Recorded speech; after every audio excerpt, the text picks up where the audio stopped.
ಬ್ರಿಟಿಷರ ದಬ್ಬಾಳಿಕೆಗೆ ನಡುಗಿದ್ದ ಕಾಲವದು.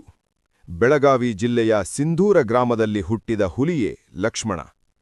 ಬ್ರಿಟಿಷರು ಭಾರತೀಯರ ಮೇಲೆ ವಿಪರೀತ ತೆರಿಗೆ ಹೇರುತ್ತಿದ್ದರು. ಬಡವರು ಊಟಕ್ಕೂ ಪರದಾಡುವಂತಾಗಿತ್ತು. ಇದನ್ನು ಕಂಡು ಲಕ್ಷ್ಮಣನ ರಕ್ತ ಕುದಿಯಿತು.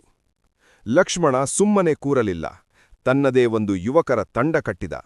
ಬ್ರಿಟಿಷರ ಖಜಾನೆ ಲೂಟಿ ಮಾಡಿ ಆ ಹಣವನ್ನು ಬಡವರಿಗೆ ಹಂಚಲು ಶುರುಮಾಡಿದ.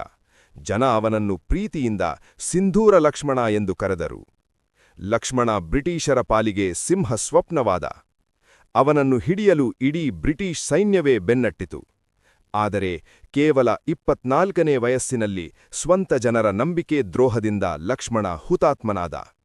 ಸಾವಿನಲ್ಲೂ ಸೋಲದ ವೀರ ಅವನು.